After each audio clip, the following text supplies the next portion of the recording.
அடையாளத்தையே அழிக்க நினைக்கிறவங்கள நம்ம சும்மா விடலாமா? விடக்கூடாதுங்க. அது யாராக இருந்தாலும் சரி. ஏன் நம்மளை சுற்றி இருக்கிறவங்க எப்போதுமே நம்ம நல்லா இருக்கக்கூடாதுன்னு நினைக்கிறாங்க? அதுதான் என்னன்னு எனக்கு தெரியல. சரி, இதை பற்றின விஷயங்களை, முக்கியமான விஷயங்களை, உண்மை சம்பவங்கள் அடிப்படையில் நான் சொல்ல போகிறேன். வீடியோ ஃபுல்லாக ஸ்கிப் பண்ணாமல் பாருங்கள். ஃப்ரெண்ட்ஸ் கூட ஷேர் பண்ணிட்டு பாருங்கள்.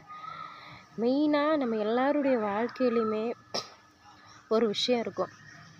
நாம் முன்னுக்கு வரணும்னு நினைப்போம். ஆனால் நம்மளை காலை பிடிச்சி பின்னுக்கு இழுக்கிறதுக்கு, தள்ளி விடுறதுக்கு ஆட்கள் இருக்கும். நம்மளை மோட்டிவேட் பண்ணுறதுக்கு யாருமே இங்கே கிடையாது. ஏன்னா நம்ம வளர்றதை யாருமே விரும்ப மாட்டாங்க.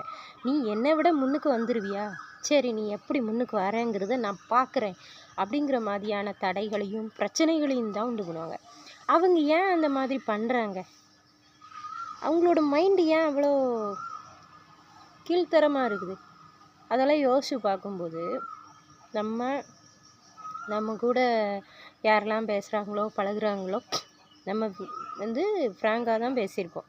நம்ம க்ளோஸ் ஃப்ரெண்ட்ஸாக இருக்கட்டும், ரிலேட்டிவ்ஸ் ஆகட்டும், எல்லாருக்கிட்டையும் நம்ம நம்மளோட இயல்பான கேரக்டருங்கிறது அவங்களுக்கு தெரிஞ்சிருக்கும். நம்மளோட ப்ளஸ்ஸு மைனஸ்ஸு, இவ எப்படி யோசிப்பா, எந்த நேரம் என்ன செய்வா, எல்லாமே தெரிஞ்சு வச்சுருப்பாங்க.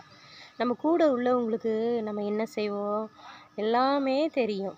அதனால் உங்களோட ஃப்யூச்சர் பிளான்ஸை யார்கிட்டையுமே சொல்லாதீங்க. மெயினாக நீங்கள் ஒரு விஷயத்துக்கு ட்ரை பண்ணுறீங்க, புதுசாக ஒரு எக்ஸாம் படிக்கிறீங்க, இப்போ ஸ்டேட் கவர்மெண்ட் எக்ஸாம் எழுதிட்டுருக்கீங்க, திடீர்னு சென்ட்ரல் கவர்மெண்ட் எக்ஸாம் எழுதலாம்னு தோணுது, குரூப் 4 எழுதிட்டுருக்கவங்க குரூப் 2 எழுதணும்னு தோணுது. நீங்கள் உங்களுக்கு மனசில் தோன்றது எல்லாத்தையும் வெளியே சொல்லணுங்கிற அவசியம் இல்லை. அப்படி யாருக்கிட்டையாவது சொல்லணும் போல் உங்களுக்கு தோணுச்சுன்னா ஒரு டைரி எடுங்க, அதில் எழுதுங்க.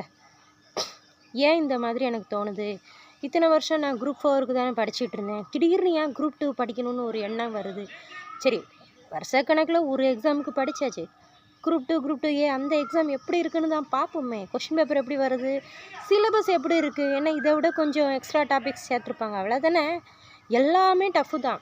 நம்ம முடியாதுன்னு நினச்சா ஒன்றுமே முடியாமல் போயிடும்.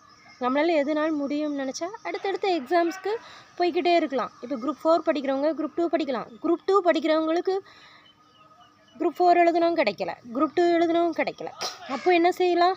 குரூப் 1 படிக்கலாம். யூபிஎஸ்சியா?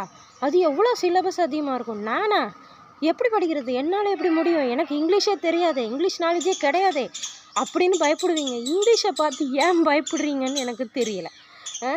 அதுக்கு தான் நிறைய யூடியூப் சேனல்ஸ் இருக்குது. இங்கிலீஷ் அழகாக